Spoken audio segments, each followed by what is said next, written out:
Bom dia. Renato, bom dia. Obrigado, tá, amado, pela bênção lá. A hora que você recebeu o milagre aí, você conta o testemunho. Bom dia. Amém. Sejam todos bem-vindos. Deus abençoe.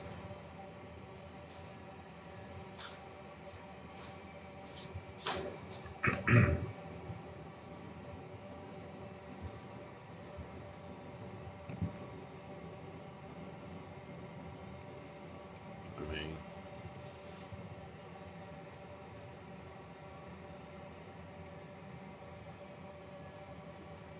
Mais uma vez a presença do nosso Deus.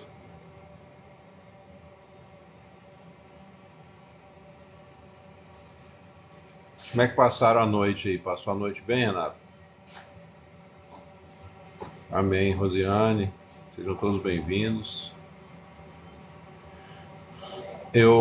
Os irmãos devem ter percebido que eu não coloquei fundo aqui hoje, né? Eu vou continuar falando, amém. Vou continuar falando um pouco sobre a visão da igreja, né? Que comecei a falar ontem à noite. Eu tenho mais algumas coisas que eu queria comentar nesse assunto. Eu sei que hoje vai ter pouca gente, porque obrigado. Eu sei que hoje vai ter pouca gente, porque muita gente deve estar, inclusive, nas manifestações aí do 7 de setembro, né? E eu queria até por isso mesmo começar essa live fazendo uma oração pelo nosso Brasil. Vai ser rápida a live, eu não quero tomar o tempo, né? Os irmãos, hoje é feriado, deixar os irmãos descansarem. Então eu vou, estourando umas 11 horas, eu vou encerrar a live. Talvez até antes um pouco, né? Dependendo aí do fluir, né? Aí vou encerrar para a gente poder ter um dia mais tranquilo, né? E aí à noite a gente volta. Então eu quero orar pelo nosso país, né? Pelo nosso atual presidente que está lá. A Bíblia diz que nós devemos orar pelas autoridades instituídas, né? Senhor, nós te louvamos, Pai, nesta manhã. Cremos que o Senhor tem cuidado do nosso país, tem tido misericórdia de nós, Pai. Quando tantas outras nações sucumbiram aí ao comunismo, Senhor, ao socialismo, o Senhor ainda tem tido misericórdia de nós, o Senhor tem nos guardado, meu Pai, desse mal, Senhor, desse castigo, Senhor, que vem sobre os povos que rejeitam a face do Senhor. Esse castigo que tem vindo, meu Pai, para acordar a igreja que estava adormecida nesses países. Eu espero, Pai, que nós, como igreja, possamos acordar, Senhor, sem precisar dessa lição dura, Senhor, sem precisar padecer nas mãos desses comunistas. A tua palavra diz que se o meu povo, que se chama pelo meu nome, se humilhar e orar e buscar minha face, e se converter dos seus maus caminhos, eu, Senhor, ouvirei desde o céu, perdoarei seus pecados e sararei a sua terra. A tua palavra diz: invoca-me no dia da angústia, e eu te livrarei. Invoca-me, povo meu. Tua palavra tem várias promessas para nós, Pai. E nesta manhã nós invocamos o teu nome, invocamos, Senhor, a tua presença no meio desse país.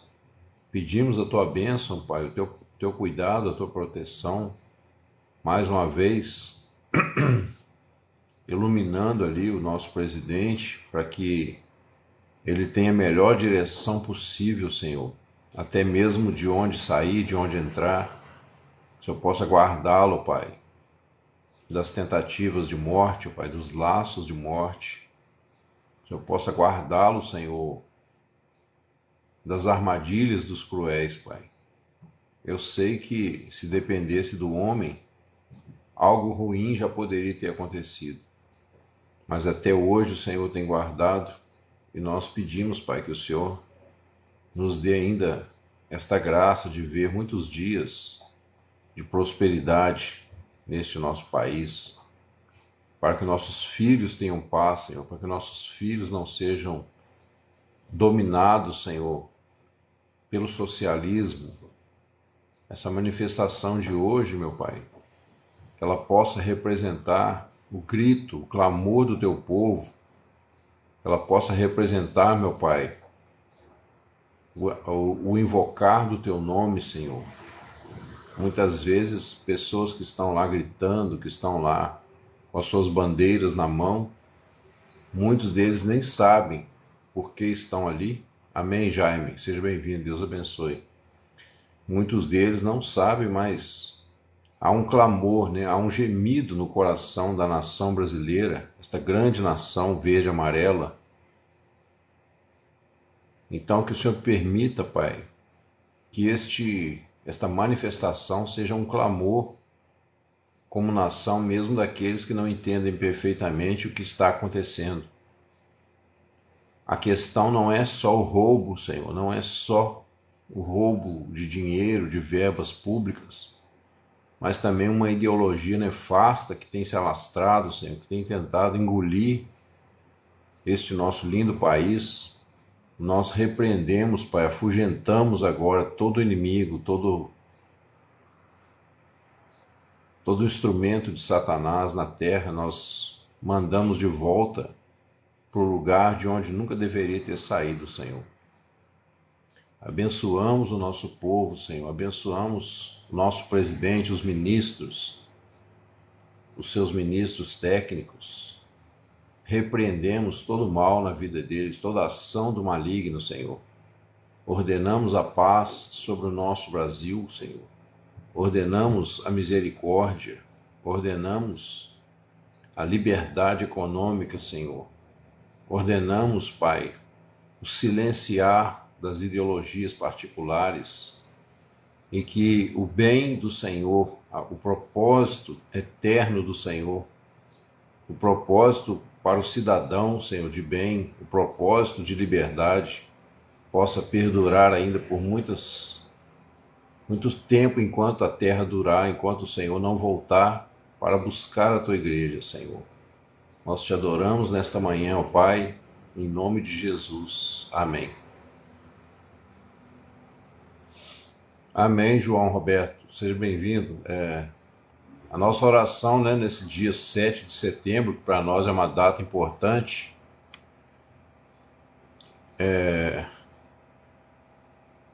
aproveitando, né, que hoje é 7 de setembro, eu quis fazer essa oração pelo nosso país. A gente sabe do que está acontecendo, né? Aqui não é uma página de política, obviamente, a gente não vai ficar entrando em detalhes. Eu até peço, ô João, as pessoas, você primeira vez, provavelmente, tudo bem.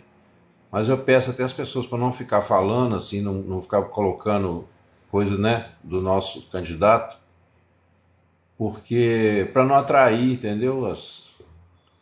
Os rivais, né? Que aqui o objetivo não é esse. Mas é muito sério, né, pessoal? A gente tem que clamar a Deus mesmo antes que seja tarde. Ô Renato, a Tânia, ela se queimou, né, meu irmão?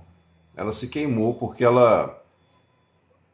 eu vi que ela começou a fazer muita graça aqui na live e começou a me chamar no particular. Eu recebi bem, conversei com ela várias vezes, até por vídeo, entendeu? E só que ela começou assim a precipitar demais as coisas, já queria vir aqui em Juiz de Fora encontrar comigo. Aí eu falei, não, isso aí não tá legal, né? Entendeu? Aí eu comecei a cortar a asa dela, ela ficou chateada. E ela continuou brincando na live, né? Tipo assim, mostrando que é uma pessoa possessiva, uma pessoa que tá muito carente, entendeu? Eu falo assim com tristeza no coração, porque eu gostei dela, né, como pessoa. A gente podia ter até uma grande amizade, quem sabe, né? Quem sabe se ela tivesse maturidade, mas, entendeu? Pessoa muito precipitada com as coisas, né? É por isso que muita gente entra em fria, né, Renato? Infelizmente não pode ser assim, né? A gente não pode pular na primeira canoa que passa e achar que tá tudo certo. E eu, assim, eu tenho muito respeito pelo sentimento das pessoas, sabe? Ela me chamava aqui em vídeo, às vezes ligava para mim 5:30 da manhã,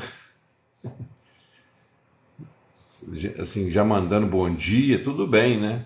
A princípio é bacana, mas aí já queria marcar, queria vir para cá, sabe? Com a netinha dela. Eu falei, gente, a gente nem se conhece ainda. Não deu nem tempo, né, pra gente ter uma noção nem de quem é a pessoa. Entendeu? Eu falei, eu não vou jamais, né, na idade que eu tô, envolver num relacionamento desse jeito. Então ela ficou chateada, né? Aí pediu perdão, eu falei, tudo bem, mas aí ela sumiu, acho que ficou sem graça, né? É uma pena. Mas aí eu te pergunto, aquela verdade toda que ela falou que gostou, né, que nunca mais ia abandonar a live, que Deus estava falando com ela, quer dizer, aquilo tudo era para me atrair, né, para uma cilada, na verdade. Porque depois pulou fora, esqueceu de tudo, abandonou inclusive a amizade dos irmãos. Oi, Davi. David. Acho que é David, né? Quando tem o D no final. Obrigado pelas rosas aí, cara. Obrigado pelo carinho. Deus te abençoe. Pois é, rapaz. Foi uma pena, tá? Eu fiquei triste. Eu fiquei triste, mas isso aí acontece, né? E eu não gosto assim que a pessoa pense, né? Se a pessoa fala que gosta de você, é muito ruim você dá um toco na pessoa, você, né? Você dá uma dura na pessoa. Mas aí já começou a perguntar se eu não queria encontrar, papapá. Falei, olha, não é assim que a coisa funciona, não. Tem que conhecer, ainda mais morando longe, né? Você não conhece nada da vida da pessoa. Não é assim, não. Depois eu fiquei pensando, falei, gente, é aí que a gente vê, né? Se você tiver um pouquinho de paciência, hoje em dia, se você tiver um pouquinho de paciência, você não entra em roubada. Porque as pessoas mostram quem são muito rápido, né? Então, eu fiquei mais triste o fato dela ter abandonado a palavra, né, e a nossa comunhão aqui por causa disso. Como é que aí você imagina se você casa com uma pessoa assim? No primeiro obstáculo, ela mete o pé e te manda plantar batata. Entendeu? As pessoas hoje não têm raiz, né? Mas enfim, eu queria mencionar brevemente, irmãos, algumas coisas.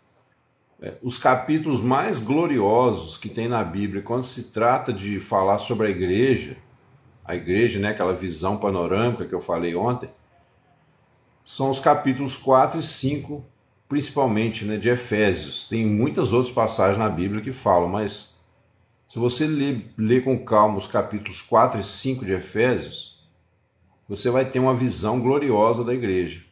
Tá? Aqui no capítulo 4, por exemplo, eu não vou assim, entrar em todos os detalhes, não. Hoje eu não vou fazer um estudo, como é que fala? Corrido, né?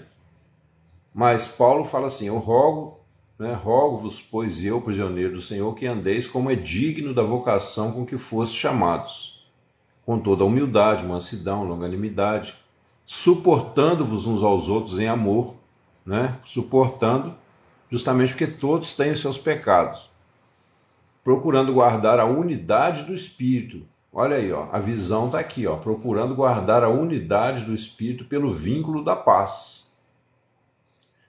A paz que nós recebemos, né, quando fomos reconciliados com Deus, a gente tem que viver essa paz também com os nossos irmãos. Há um só corpo, um só Espírito, como também fostes chamados em uma só esperança da vossa vocação. Um só Senhor, uma só fé, um só batismo, um só Deus e Pai de todos, o qual é sobre todos e por todos e em todos.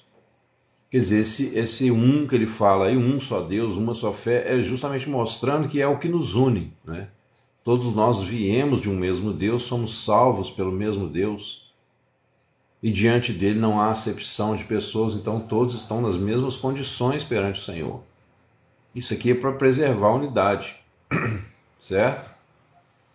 Mas a graça foi dada a cada um de nós segundo a medida do dom de Cristo, ou seja, conforme a nossa história de vida, conforme a nossa personalidade, o Senhor reparte dons na igreja para que haja, né, uma cooperação mútua. É como um time de futebol que, se ele tiver lá um grande craque, mas o resto do time não trabalhar junto, vai perder a partida. Mas quando há uma jogada ensaiada, né, quando os jogadores passam a bola, quando eles têm visão dos outros, quando eles respeitam o que foi treinado antes, né, quando eles seguem as estratégias, então eles têm mais chance de ganhar a partida. Então, os dons no corpo de Cristo, né, na igreja, eles têm essa função de fazer a jogada ensaiada, né, cada um fazendo a sua parte, vamos dizer assim. Por isso diz, subindo ao alto, levou cativo o cativeiro e deu dons aos homens. Aqui, pessoal, o cativeiro aqui, muita gente pensa que é o diabo, né? Que Jesus levou cativo o cativeiro. Mas não é. O cativeiro é onde ficam aqueles que foram aprisionados. Então, o cativo aqui, o cativeiro no caso, é o povo que vivia no pecado, né? Então, o Senhor, subindo ao alto, ele pegou esse povo que estava em cativeiro e levou cativo. Quer dizer, ele tomou do pecado, né? Não vou dizer nem do diabo, o diabo nunca foi dono de nada, ele é mentiroso. Mas ele tirou do reino das trevas, né? Do reino do pecado, esse povo cativo. Imagino que todos nós estávamos lá, né?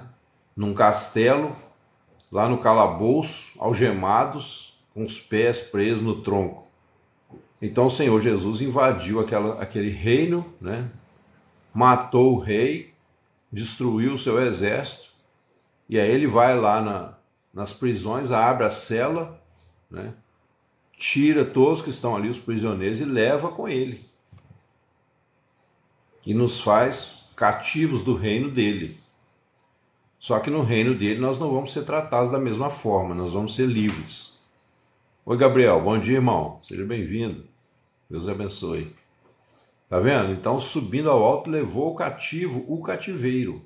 Ele tirou, né, nos tirou das masmorras nas quais estávamos presos e nos levou para si, né? Nos fez cativos dele.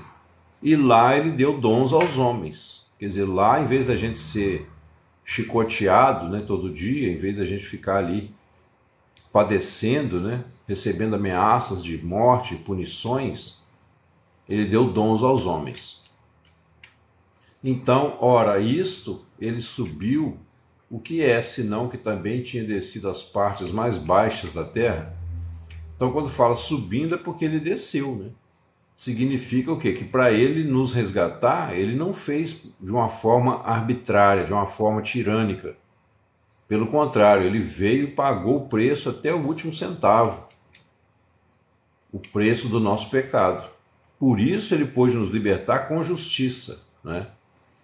Aquele que desceu é também o mesmo que subiu acima de todos os céus. Olha aí, ó, há mais de um céu, tá vendo aí? Para cumprir todas as coisas. Céu na Bíblia, pessoal, são dimensões, tá? São dimensões espirituais. Quando a gente chegar no próximo nível, que é o céu para nós, né? Não é o fim ainda, vai haver outros níveis depois.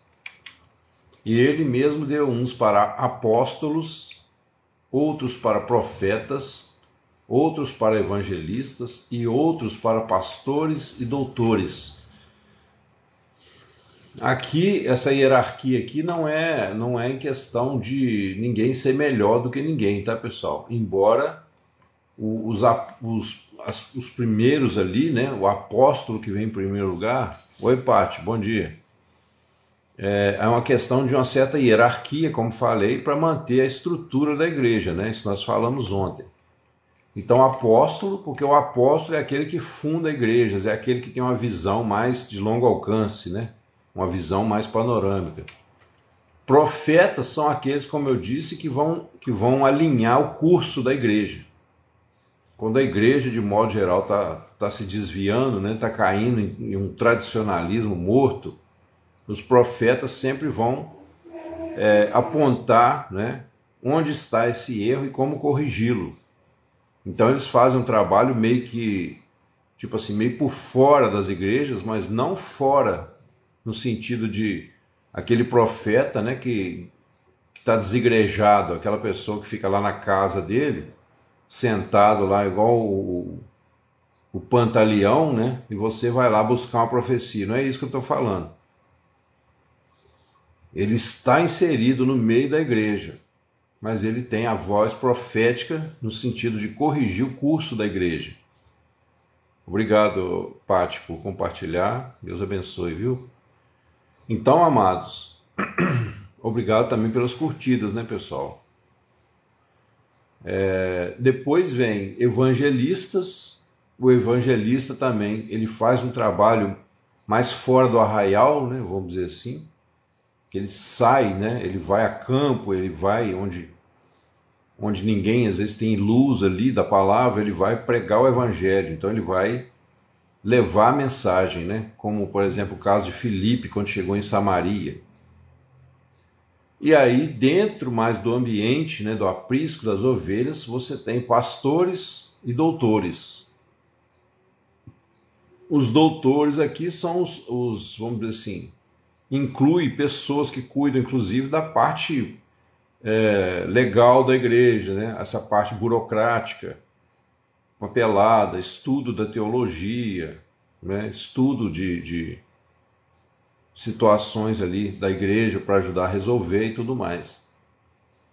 Querendo o aperfeiçoamento dos santos para a obra do ministério, para a edificação do corpo de Cristo, até que todos cheguemos à unidade da fé e ao conhecimento do Filho de Deus, homem perfeito, à medida da estatura completa de Cristo. E assim ele vai falando, pessoal. Eu não vou ler todos os 2 capítulos, porque eu quero dar uma pincelada em alguns pontos importantes. A gente pode até, né, num momento aí para frente, se Deus permitir, a gente voltar e fazer um estudo mais detalhado. Tem muita coisa aqui, né, que eu gostaria de falar. Aí, para não ser mais meninos inconstantes, seguindo a verdade, o corpo organizado, né? Não viver mais com os gentios que viviam separados da vida de Deus. Tudo isso aqui são explicações, né, que nos dão uma visão panorâmica da igreja. Quanto ao trato passado, vos despojeis do velho homem, renoveis no espírito da vossa mente, irai-vos, não pequeis, não deis lugar ao diabo. Tem um monte de princípios aqui maravilhosos, né? Aí no capítulo 5, andar em amor, ninguém vos engane com palavras vãs, né? Antes eres trevas, agora sois luz no Senhor, desperta tu que dormes. E aí a gente chega aqui no versículo 18, onde ele diz assim, ó: e não vos embriagueis com o vinho em que há contenda, mas enchei-vos do Espírito. O vinho aqui, obviamente, inclui o próprio vinho, mas ele não está falando só de bebida, né? Porque você vê que quando ele fala não vos embriagueis com vinho, em contraposição ele fala, mas enchei-vos do Espírito.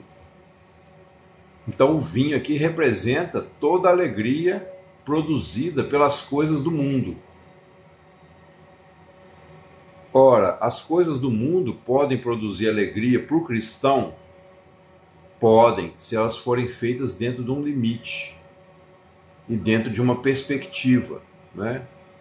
O cristão pode, por exemplo, comer uma comida gostosa, uma comida bem feita. Não tem pecado nenhum nisso, se ele não comer demais ou se ele não viver em função da comida. Mas o perverso, ele é escravo do comer, então ele só pensa em comer. Ele morre de medo de faltar no dia de amanhã, né? Então aí a gente vê a diferença. Então quando ele fala não vos embriagueis com vinho no qual há contenda, qualquer coisa que o homem cobiça nesse mundo acaba gerando contenda, né? Mas enchei-vos do Espírito, porque no Espírito nós entendemos o verdadeiro sentido e propósito da vida. Falando entre vós em salmos, hinos, cânticos espirituais, como nós fizemos ontem à noite aqui, foi tão gostoso aquele momento, né? Cantando e salmodiando ao Senhor.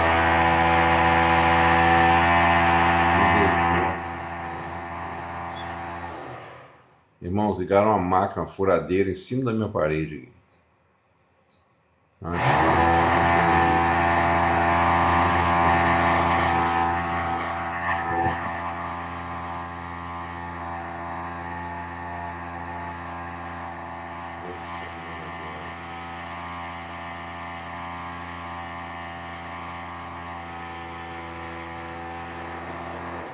Vou pegar uma vassoura e vou jogar para cima aqui.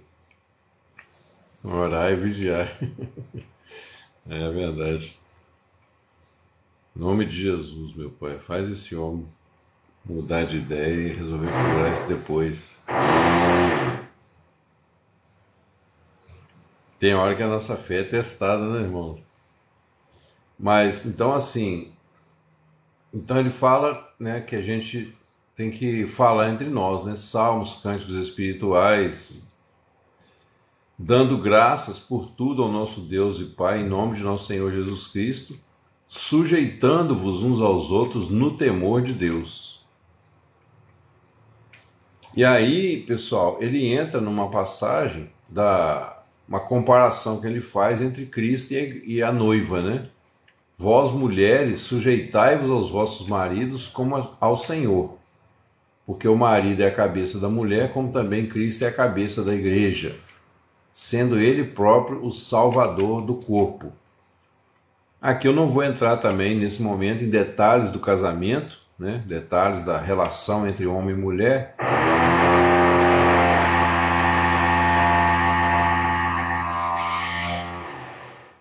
porque a relação homem-mulher é um tipo da relação entre Cristo e a igreja, né? Então por aí a gente já tira muita compreensão. Então ele fala, de sorte que assim como a igreja está sujeita a Cristo, assim também as mulheres sejam em tudo sujeitas aos seus maridos.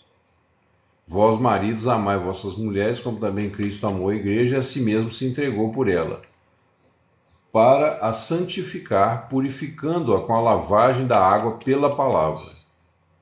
Então, a relação também homem e mulher, né?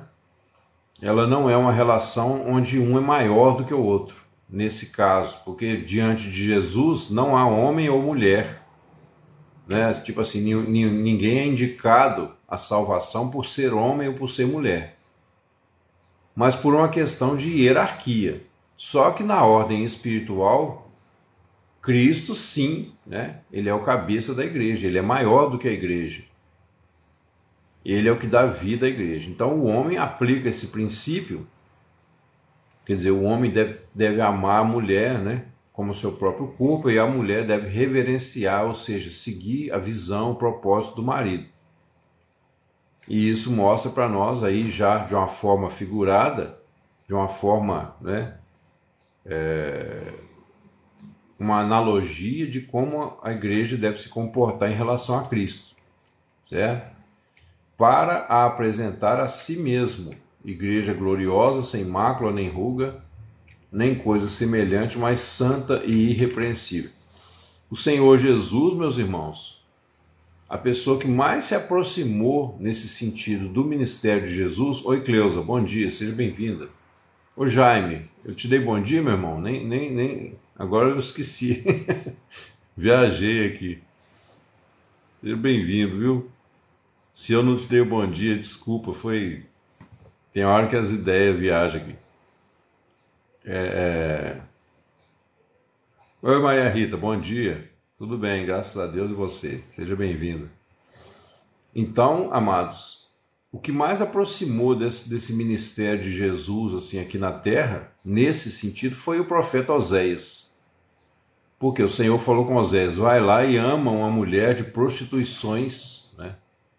mandou Oséias lá no cabaré, lá na casa de prostituição, mandou que ele pegasse ali uma mulher, amasse aquela mulher, trouxesse ela para casa, cuidasse dela, né, com certeza das feridas dela.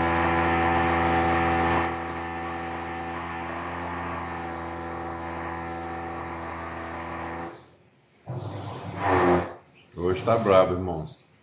Cuidasse das feridas dela, né? E, e depois deixasse, né? Ficasse sem ter relações sexuais com ela durante muitos dias, para que ela se purificasse, né? Eu vou chegar mais perto aqui. Para que ela se purificasse da sua imundície, para depois se casar com ela. Então, Oséias também é um tipo de Cristo que busca a sua igreja, né? Quer dizer, hoje nenhum homem normal, nenhum homem em sã consciência quer se casar com uma mulher adúltera, né? E obviamente a mulher também não quer. Estou dizendo assim, eu estou usando a analogia do homem para, né, como representante de Cristo, como cabeça da igreja. Então o homem não quer ter uma mulher adúltera, uma mulher prostituta, muito menos assim, que anda com qualquer um, né? Sei lá, nenhum dos dois é agradável. No entanto, essa é a analogia da Bíblia para mostrar o amor do Senhor por nós.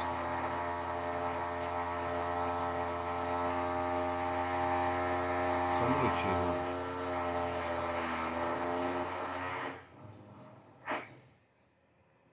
Essa é a analogia da Bíblia para mostrar o amor do Senhor por nós. Então o profeta Oséias é um tipo ali de Cristo nesse sentido. Ô Pati, não ri não, vai orando aí, vai orando aí, me ajuda aí. Repreende aí todo o mal. Então ele fala, assim devem os maridos amar suas próprias mulheres como a seus próprios corpos. Quem ama sua mulher ama a si mesmo, né? Em tudo dá graça, amém. Verdade. Já repreendi, eu creio assim, quando a gente repreende, se é diabo vai sair, mas se é carne, a gente tem que ter paciência, né? E, obviamente, não tem nada a ver, assim, o cara tá lá arrumando a casinha dele, deixa ele trabalhar, né? Acaba que o problema é para nós aqui, que atrapalha um pouco, mas eu peço a paciência dos irmãos.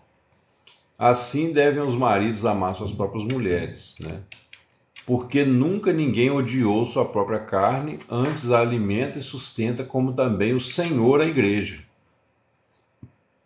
E o Senhor é fiel, né? Lembra que eu sempre falo aqui, para a gente, né, buscar em primeiro lugar o reino e a sua justiça, e todas as outras coisas vos serão acrescentadas? O Senhor faz isso. E oxalá que a igreja do Senhor, né, entendesse como que o Senhor supre, às vezes por meio dos próprios irmãos, às vezes por meio de uma pessoa que não tem nada de cristão também. Como eu falei para os irmãos, né, de vez em quando eu recebo aqui ajuda de pessoas de outras religiões, pessoas que mal me conhecem, muitas vezes. Deus manda trazer uma coisa aqui para mim, né? O Senhor tem cuidado. Então, assim, o Senhor é aquele marido, né, que cuida da sua casa, da sua esposa. Porque somos membros do seu corpo, da sua carne e dos seus ossos. Por isso deixará o homem seu pai e sua mãe, se unirá à sua mulher e serão uma só carne. Esse mistério, olha só, grande é este mistério. Digo, porém, em respeito a Cristo e a igreja. O mistério que Paulo está falando, pessoal, está principalmente no versículo 31. O mistério que Paulo está falando é o versículo 31. Olha só. Por isso deixará o homem seu pai e sua mãe, e se unirá à sua mulher, e serão dois numa só carne. Aí você fala assim, como assim, irmão? Não entendi, que mistério é esse? Veja bem, o homem deixará o seu pai. Nós sabemos, né, que o Senhor Jesus, na terra, sempre chamou a Deus lá na glória de Pai. Embora ele dissesse eu e o Pai somos um, mas ele também orava como se o Pai fosse diferente dele.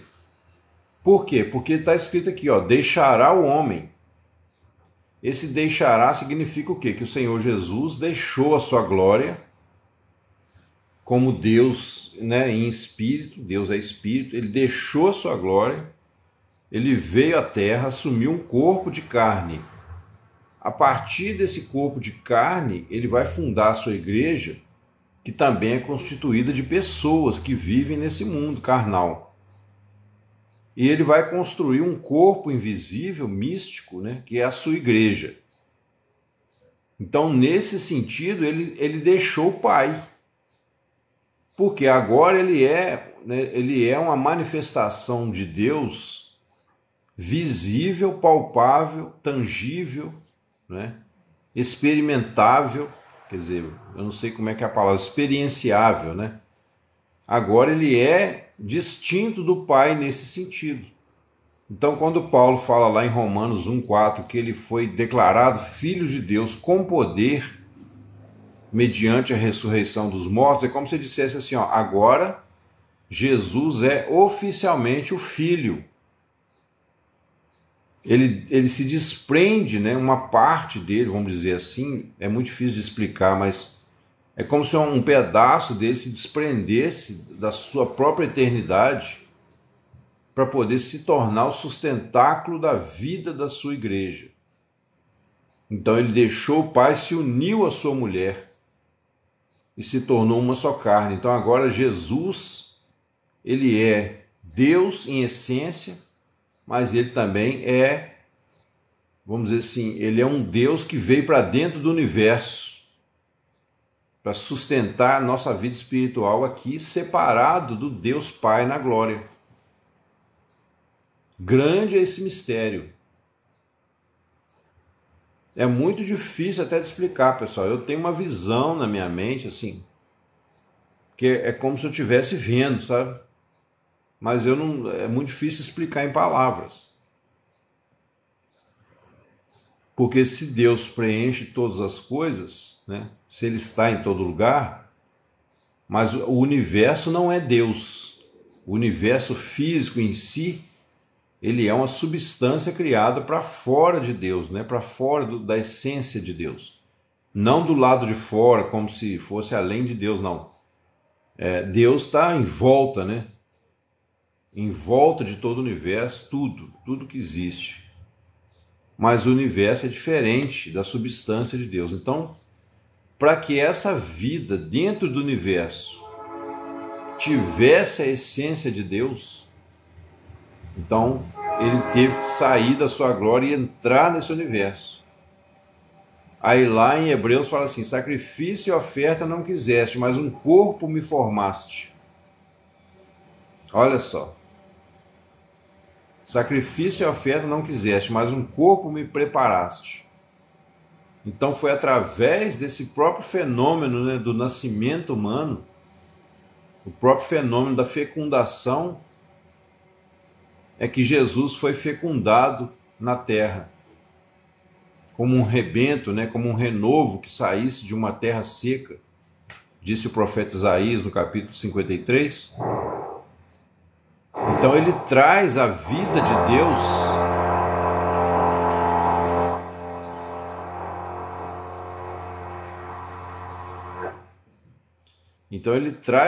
de Deus para dentro da humanidade.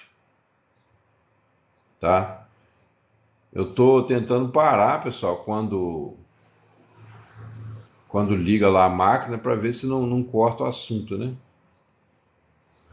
Então, esse mistério é isso, tá? Ele fala, porém, porque estava falando do casal. Aí, quando ele fala, deixará o homem seu pai e sua mãe, fala, grande esse mistério, também no casamento, obviamente, mas eu falo a respeito de Cristo e da igreja.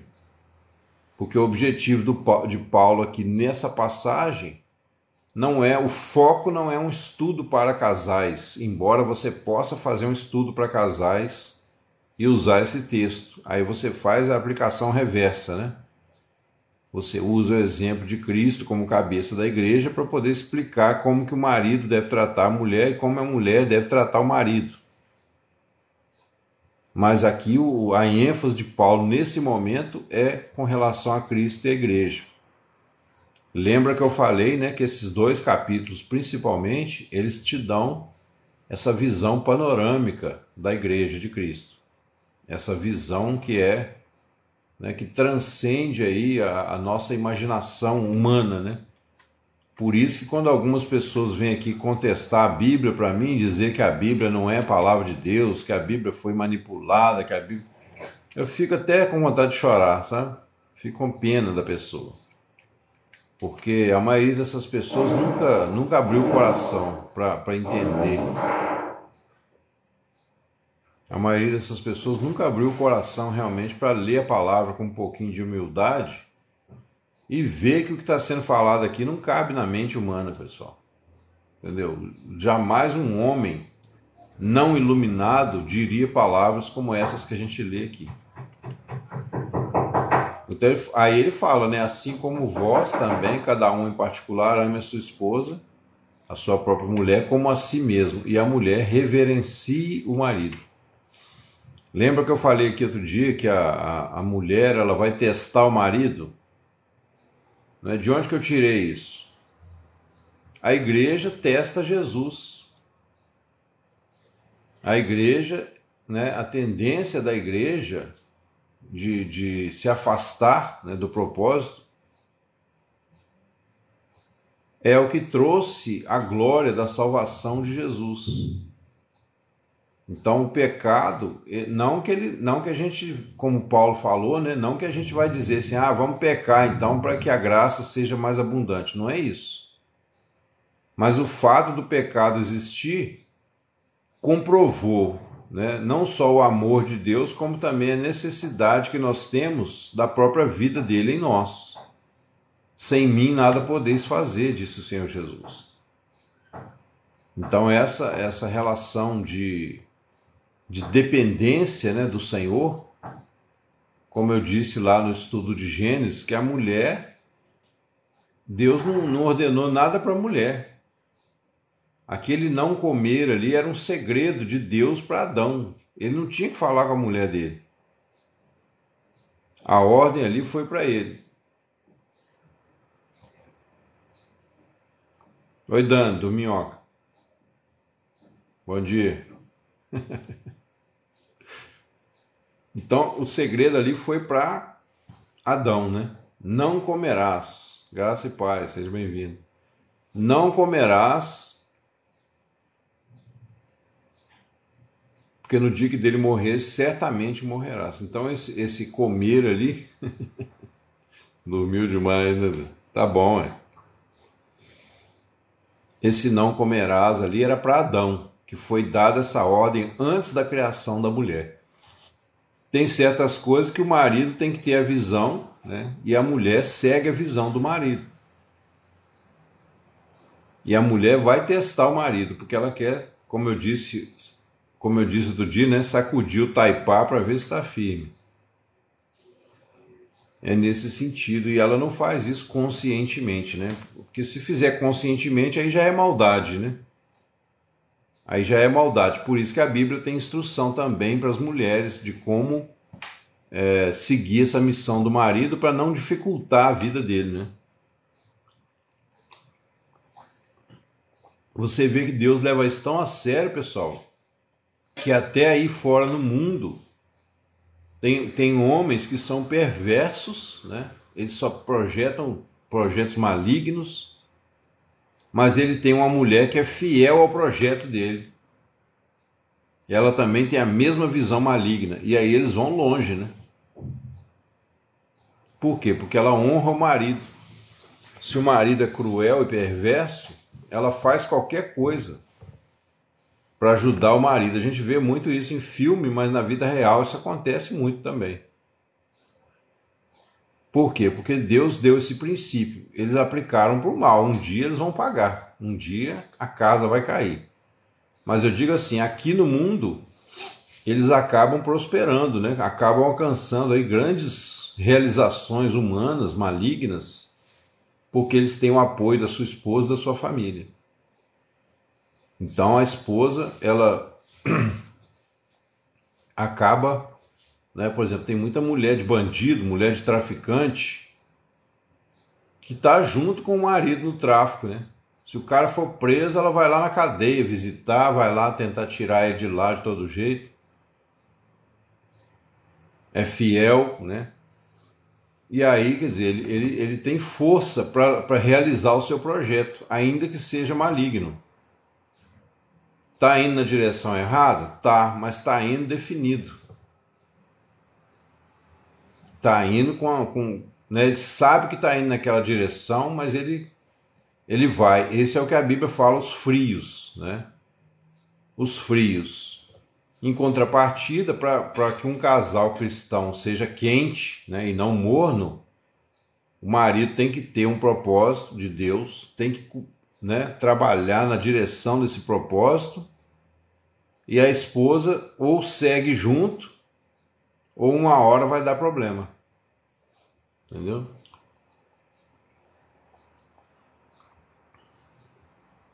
Se a pessoa abandonar o marido ou vice-versa, um determinado momento da caminhada, a corda se arrebenta. Por exemplo, no tráfico, quando a esposa trai o marido, o que ele faz? Corta a cabeça dela e pendura lá na ponte, para a vizinhança, tudo ver. Certo?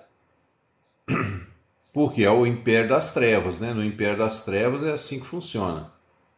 E essas mulheres que envolvem com o traficante, com esses, às vezes algum empresário corrupto, né? Elas sabem que a cabeça delas está a prêmio, a qualquer momento a corda pode arrebentar. Com relação à igreja, é exatamente a mesma coisa, só que ao contrário, em outra direção, né?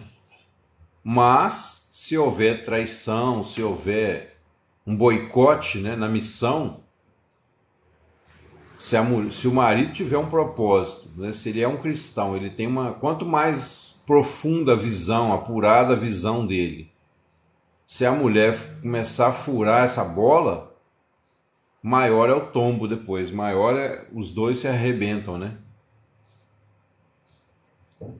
É lógico que se um dos dois for inocente na questão, Deus vai honrar essa pessoa depois, vai levantar de novo.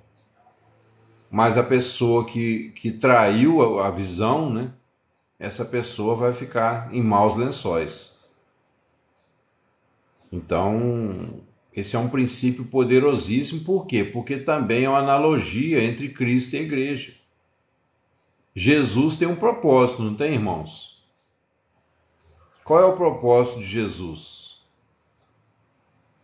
Ele veio para quê?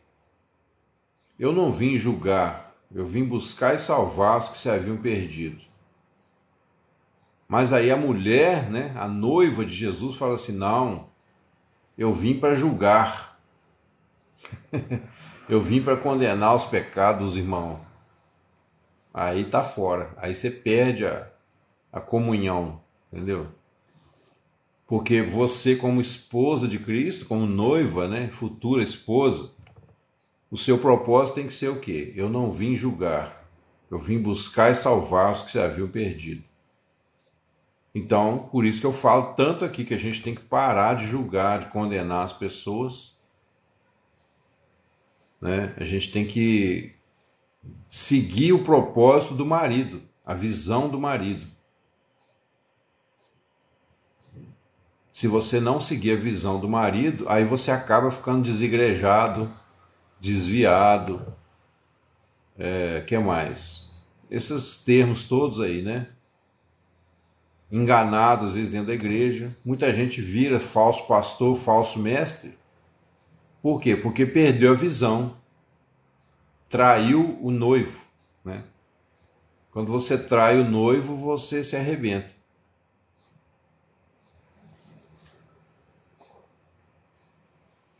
A operação do erro que Deus envia, irmãos, não é dizer que Deus, né, como se Deus jogasse uma praga lá do céu e falasse: agora toma, né? Não é isso.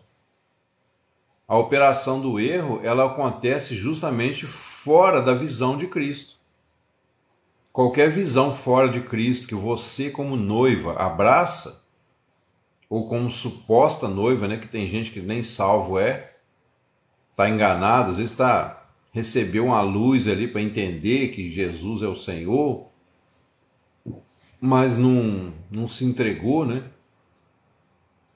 Mas quando essa pessoa ela não abraça a visão de Cristo, o chamado, né, que é o mesmo do noivo, então ela se arrebenta. Essa é a operação do erro. Duras palavras.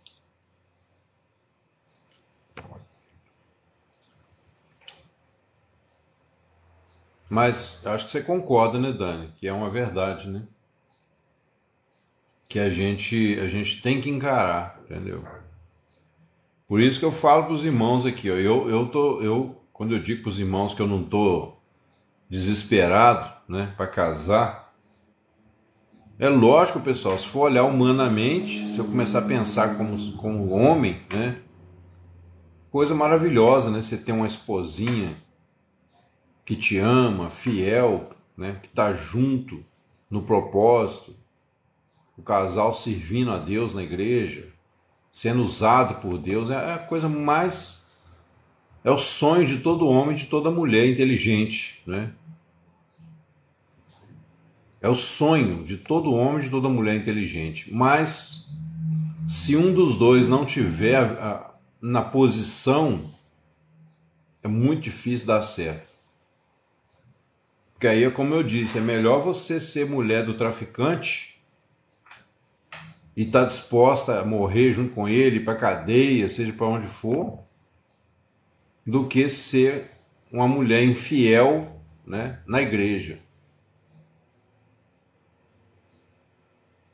Então, se você quer seguir Jesus, né, tem as irmãs aqui, mas isso aí eu estou falando não é só para as irmãs, não, tá, pessoal? Estou falando, todos nós somos a noiva de Cristo, então serve para os homens também. Não pensa o seu Renato que vai escapar do cajado, do chicotinho de ouro, né, Renato? Então, se a gente não quer ser, né, a mulher infiel, a gente tem que abraçar a visão. Exatamente, ô Dani. Esse esperar em Deus, né? O que é esse esperar em Deus?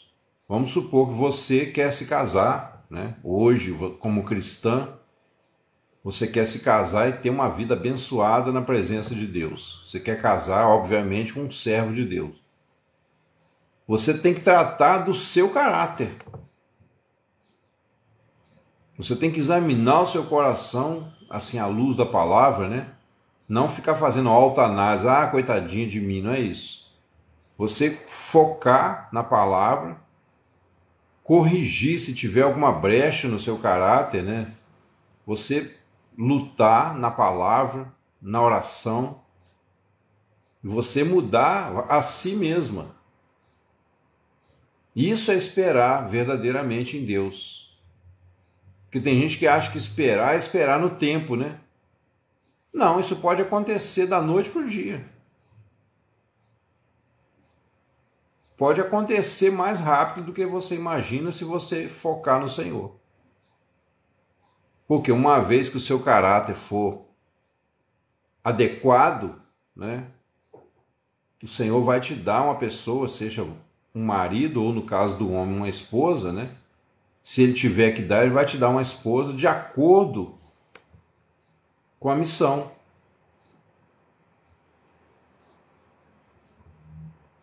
Amém, Paty, é isso aí. É melhor você descansar em Deus do que entrar numa roubada, né? Porque na idade que você está, se você tem 21 anos, foi casado 21 anos, você não é uma criança mais. Então, é muito complicado você se envolver num casamento agora, já depois de uma certa idade. Você deve ter o quê? Uns 40? Não sei, né? Você numa idade como a gente já está, né? Eu já estou com 50. Você entrar num casamento por uma aventura e trocar, né, a esperança, a bem-aventurada esperança, né? Aí alguém pode falar, irmão, mas você não falou que não perde a salvação? Foi, não perde a salvação, mas a Bíblia diz que a mulher que vive em prazeres já está morta, né? Mesmo tendo o nome de que vive, já está morta. E isso se aplica para nós também em relação a Cristo. O homem que vive em prazeres, né? Ou seja, vivendo uma vida de prostituição com um com o outro, com o outro e com o outro, essa pessoa, será que essa pessoa é salva? Amém. Que bom que Deus te guardou então.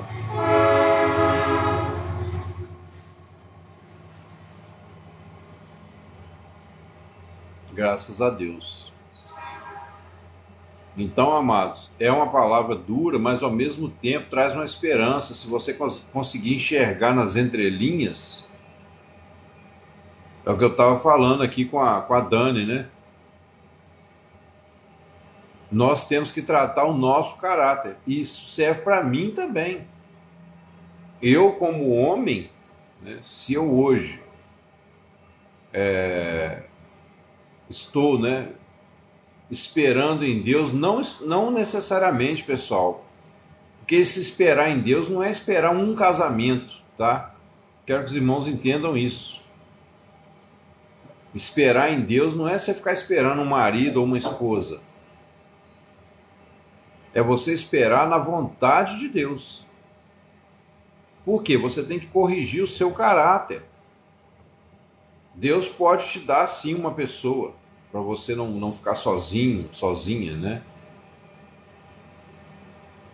Mas, uma vez que o primeiro, né, a primeira casa, igual a Bíblia fala, né, que a glória da segunda casa será maior do que a primeira, mas ali está se referindo o quê? Ao homem que vivia no pecado, né? A primeira casa foi a casa de Moisés. Não é que o segundo casamento, não é para você achar que eu estou dizendo que o segundo casamento vai ser melhor do que o primeiro, nesse sentido que todo mundo fala, não, tá? Assim, tentando fazer esse tipo de coisa, né?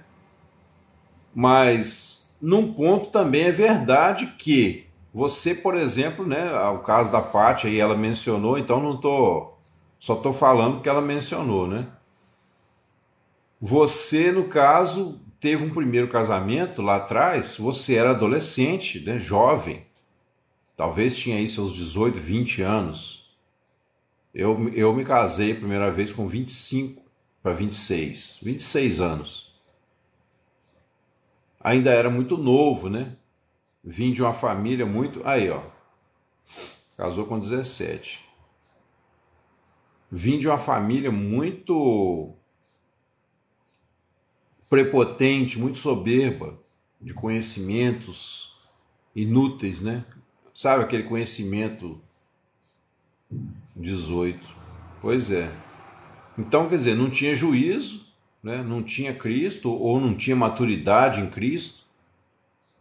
Não sei qual é o caso, né, de vocês, não precisa falar, mas aí tá, aí deu zebra, né? Brigou, separou em alguns casos, quase matou o outro e aquela confusão toda. Sofreu, né? Comeu pão que o diabo amassou.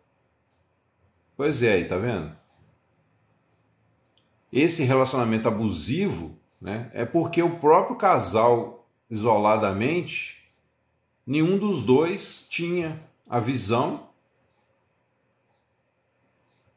da igreja, a visão do propósito de Deus, né?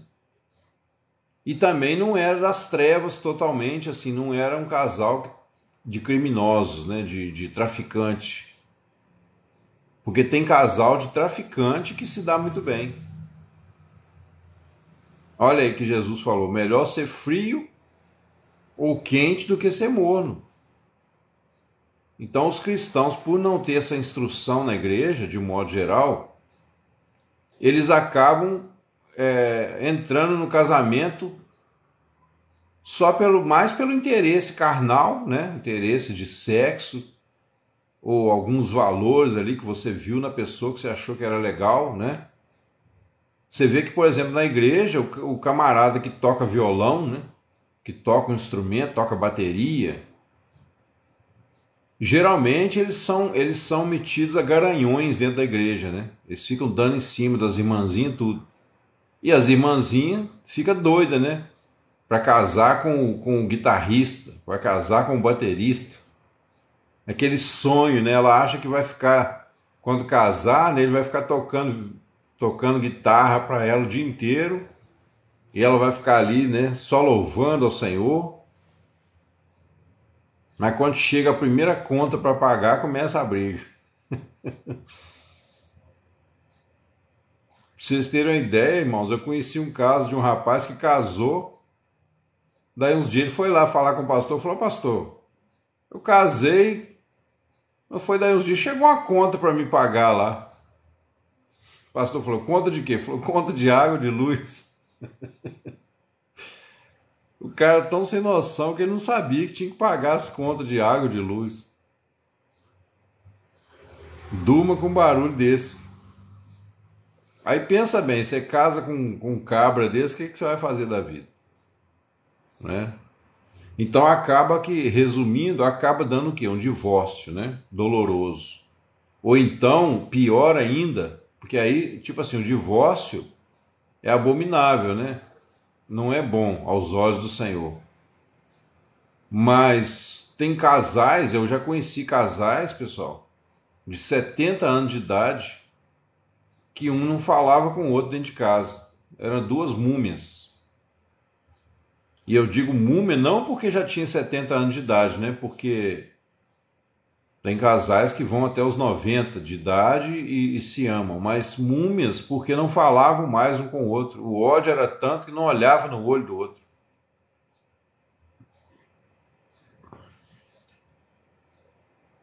Então, assim, essas aberrações que acontecem é porque não há instrução e a gente precipita e acaba entrando num casamento e faz o que igual Moisés fez lá quando matou o egípcio e enterrou o corpo na areia, né? Esse casamento que você fez sem direção, sem propósito, foi o que Moisés fez ao matar o egípcio e enterrar o corpo dele na areia.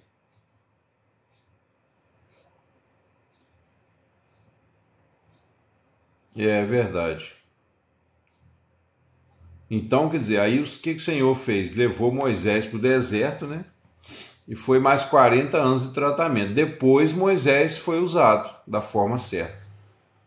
Então há a possibilidade de que você tenha um segundo casamento, né? Se assim for a vontade de Deus, um casamento abençoado. Mas você tem que mirar bem no alvo, né? Para você não errar de novo. E o que eu digo mirar no alvo, né? O alvo é Cristo. Então esperar em Deus nesse sentido é você esperar não o casamento em si, né? Embora você possa orar, Senhor, né? Prepara o meu coração, me dá uma esposa fiel, me dá um marido fiel. Amém, Pacha. Esse é o ideal, né? Esse é o ideal. Esse é o ideal, casar com Jesus. Porque aí, tipo assim, se você tiver, né, fiel, buscando o Senhor em primeiro lugar, aí sim a chance dele te dar um esposo, se amanhã você, né, for necessário. Às vezes mais do que você pensa pode ser necessário, né, você ter um companheiro. Então o Senhor pode te dar na sua misericórdia. Entendeu? Eu peço a vocês, irmãos, que não fiquem chateados, né? Se eu falar alguma coisa que vocês discordem aqui, não fiquem com raiva de mim, mas são verdades que a gente tem que encarar, entendeu? São verdades que a gente tem que encarar. Então eu também já falei isso aqui, ó, Paty. Eu decidi, né, consagrar minha vida totalmente a Jesus, e eu não quero um casamento que vai me tirar desse propósito, entendeu? Eu não quero um casamento que vai me tirar desse propósito. Se for uma pessoa que vier abraçar a visão junto comigo, aí, né, dentro da misericórdia do Senhor, pode acontecer. Então, no caso da pessoa que o Renato perguntou lá atrás, né, a pessoa veio para cima, mas veio com tudo, né? Falei, não, não é assim não. Não funciona assim. Aí acaba que dá problema, né?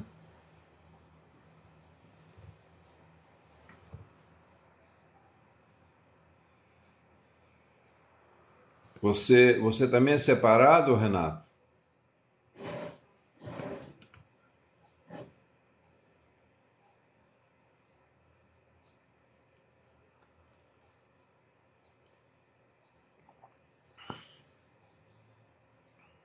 Eu não sabia, não, é.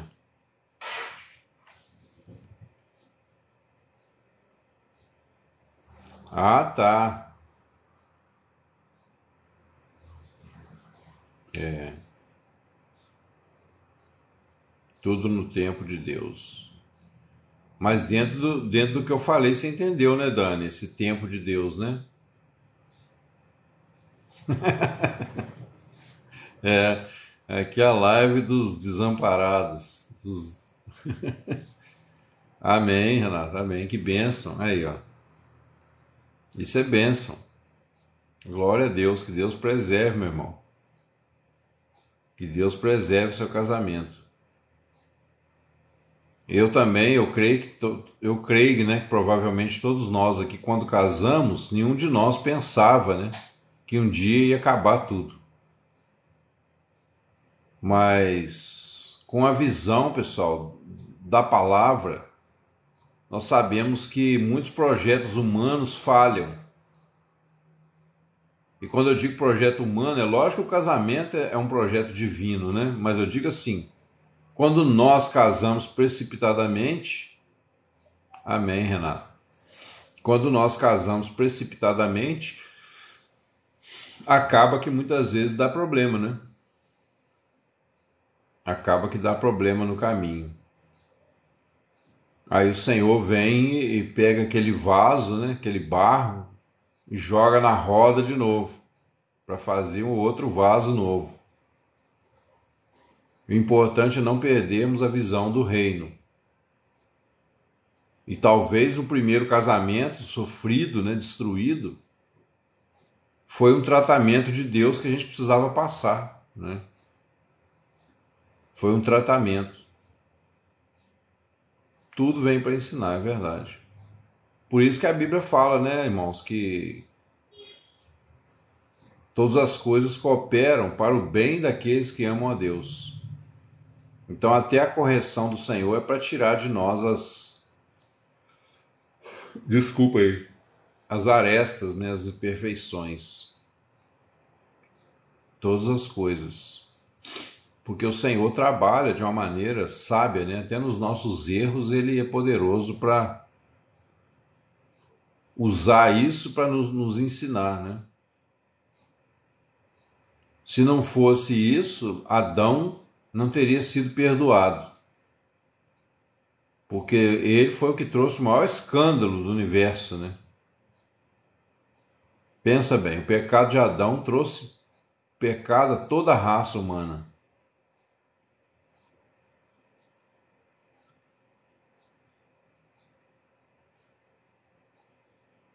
Casaria sem se ela aceitar.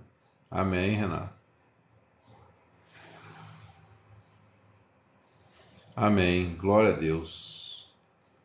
Irmãos, eu falei com os irmãos que nós vamos fazer uma vigília aí mais para frente, né? Mas eu preciso que os irmãos tenham um pouco de paciência. Eu estou coletando, né, aquelas músicas que a gente cantou ontem, aqueles louvores. Eu peguei a letra de todos eles, tá? E salvei aqui na minha pastinha, né? Então eu quero ter um repertório bem bacana, assim, bem... Deixa eu ver aqui.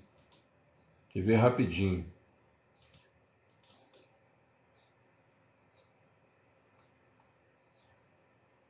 Hinos. Hinos da harpa. Eu vou dar tô dando uma vasculhada nos hinos da harpa, né? Aproveitei ontem, no final, deixei tudo salvo aqui. Eu peguei mais perto, quero estar, de valor em valor. Ó Jesus me ama, né? Longe do Senhor andava. A minha alma estava longe. Grandioso és tu. Esses são alguns dos que eu já coloquei aqui.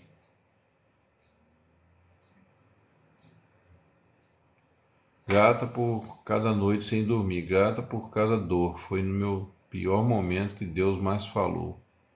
É verdade, Paty, é verdade. É isso mesmo, às vezes Deus tem que levar a gente no fundo do poço, né? Para depois a gente olhar para cima. No fundo do poço, eu sempre falo isso aqui, né? No fundo do poço você só tem onde olhar, para cima. Então eu vou fazer uma repescagem aqui na harpa cristã, pessoal. Vou passar um por um, vou relembrar todos os hinos que eu conheço, né? E até quero ver mais para frente se eu vou conhecendo outros também. Mas esses mais populares é porque são os mais bonitos, né? São os mais... Tem os guerreiros se preparam também, que eu gosto. É um hino mais de guerra, né? Mas é bacana. Então eu quero fazer um repertório bem legal. Agora, o problema da vigília, que eu tenho medo é da vizinhança reclamar aqui, entendeu? Porque eu moro em apartamento. Então tem que ser um negócio bem planejado. Mas eu creio que vai dar certo, o Senhor vai preparar esse momento para nós aí. Enquanto isso, a gente vai se falando. Outra coisa que eu queria dizer para os irmãos, quem não tiver no nosso grupo de WhatsApp, né? Se você quiser seguir com a gente, entra aí no meu perfil, tem um link lá, você clica, né, e aparece para você entrar no grupo. O grupo, pessoal, também eu tenho planos um dia desse, eu não sei se o WhatsApp acho que não aceita muita gente não. Para vídeo, acho que é só 4 pessoas, se não me engano. Mas eu posso, de vez em quando, a gente combinar e abrir um dia, vamos supor, uma tarde aí, para a gente bater papo, né, pelo WhatsApp, trocar informações, trocar alguma dúvida né, que vocês quiserem trazer, que eu souber resolver. A gente abrir um tempo, assim, vamos supor, umas 2 horas para a gente conversar, entendeu? Todo mundo mandar mensagem, a gente pode fazer isso também. Então, seria uma benção, né? Aí eu abro o grupo lá, entendeu? A gente combina um horário, um dia. Eu abro o grupo e a gente conversa, né? Se vocês quiserem também, obviamente. Aí a gente vai vendo aí. Rapaz, aqui não tem salão de festa não, ó, Renato. O prédio aqui é pequeno, sabe? Inclusive eu moro no primeiro andar. Você viu aqui, o cara ligou a furadeira aqui em cima, parecia que tinha um avião aqui dentro do quarto, né? Entendeu? E aqui, as paredes aqui ecoam muito. É um prédio pequeno, é um prédio de 4 andares e no centro da cidade, né? Então já tem barulho de trem, tem barulho de moto. Só a graça mesmo. Quem sabe uma hora o Senhor prepara um outro lugar mais tranquilo, né? Mas enquanto isso a gente vai ficando por aqui mesmo. Eu até falei com os irmãos, né? Talvez até o fim do ano eu estou em vias de a possibilidade de ter que voltar para minha cidade. A minha cidade é uma cidade pequenininha.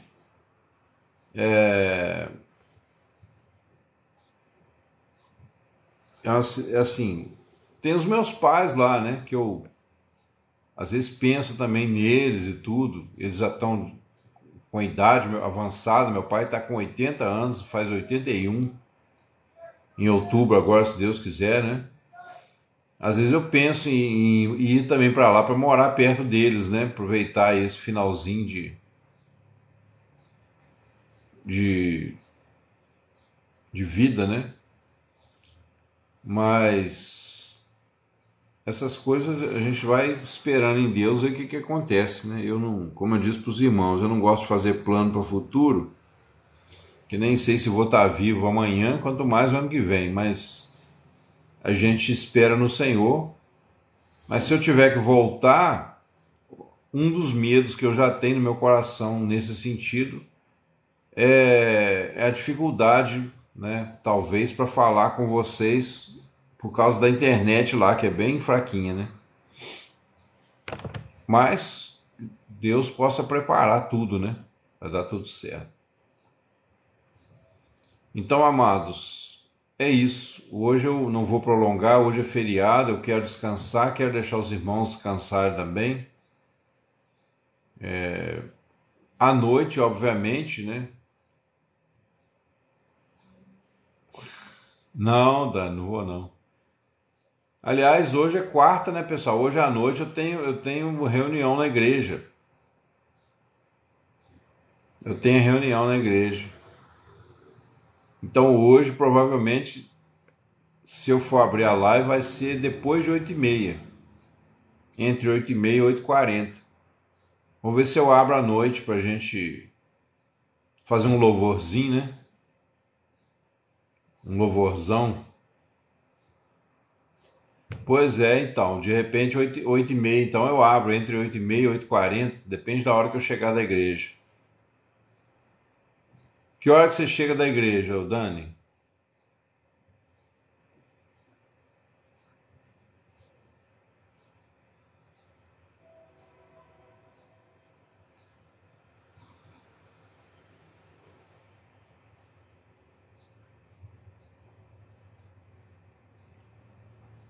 9 horas?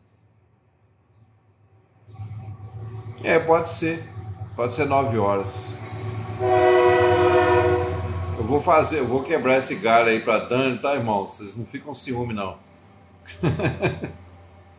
A Dani, não sei se a Dani. Você já deu a notícia aqui, Dani? Já, né?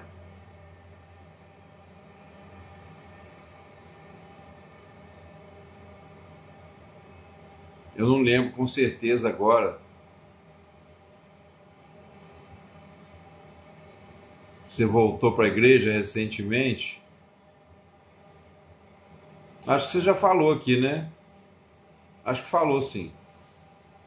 Ah, é, então. A Dani voltou para a igreja, né? E a Bíblia diz que a festa no céu. Então eu vou dar essa colher de chá para ela não desanimar de ir na igreja, para ficar aqui na live. Amém, irmãos? Mas você tem que ir, tá, Dani? Se você não for, eu vou te puxar a orelha, hein? Combinado? Então é isso, amados. Glória a Deus. Aí, pessoal, testemunho. A Dani, graças a Deus, né? Voltou para a casa do pai. Vai continuar firme com a gente aqui, né, Dani? Palmas para Jesus. Amém.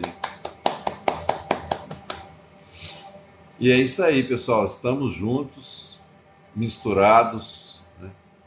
Estamos arraigados nele, né? No Senhor Jesus. 200 anos de independência do Brasil. Parabéns para os brasileiros naturais e recebidos de outros países. Amém, Salatiel. Seja bem-vindo, amado. Nós fizemos uma oração pelo Brasil aqui no início da live, justamente, né, com base nessa vitória aí, que apesar do que, né, a nossa independência foi manchada por muitas ideologias, né, que tentaram já nos derrubar várias vezes, e eles tentam manter o povo, né, sempre tentaram manter o povo escravo na questão cultural, na questão de conhecimento, né? Mas é melhor a democracia que nós temos, com todos os seus problemas, do que uma ditadura, né? Então nós agradecemos ao Senhor e pedimos ao Senhor que mantenha isso, que preserve, né? Eu espero que a igreja do Senhor não precise passar por isso para poder aprender a entrar nos eixos, né? Porque se precisar, vai passar. É duro esse discurso, mas é verdade. Entendeu? O comunismo tem sido uma correção para os povos, né? A correção final. Eu tenho crido, né? Tenho tido a visão de que nós teremos um último avivamento muito forte no Brasil. Mas não sei dizer para os irmãos se esse avivamento vai barrar o comunismo ou se vai ser em meio ao comunismo. Isso aí eu não sei dizer. Tá acabando, ô carpinteiro. Tá acabando, eu estou despedindo já do pessoal. Você chegou na hora do amém.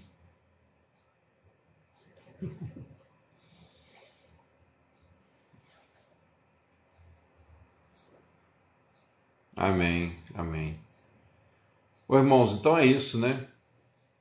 Acordou agora, perdeu a bênção. Por isso que a Bíblia fala: desperta tu que dormes. Você não obedeceu a palavra, perdeu. Mas então hoje à noite, pessoal, nós estaremos juntos novamente, se Deus quiser, né? Às 21 horas, 9 horas da noite. Eu vou esperar vocês aqui para a gente conversar mais um pouco, fazer um louvor aí abençoado, né? Adorarmos o nosso Deus e continuar aí nessa jornada, né? Já dizia o irmão.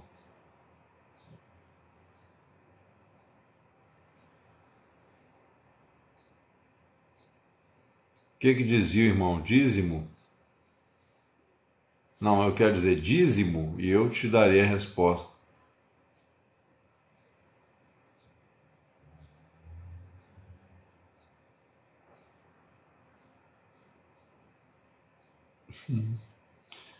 Amém, irmãos.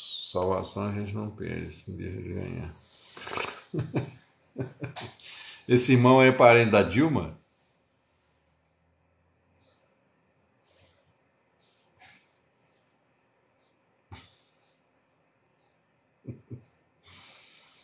É parente da Dilma Rousseff, ele?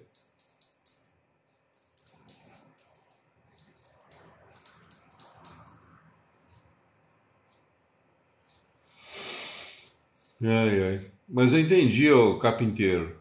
Brincadeiras à parte, eu entendi. Ele quis dizer que a gente não deve pensar em termos de perder, né? Mas quando nós desobedecemos ao Senhor, a gente deixa de ganhar realmente as bênçãos que Deus tem para nós, né? É verdade.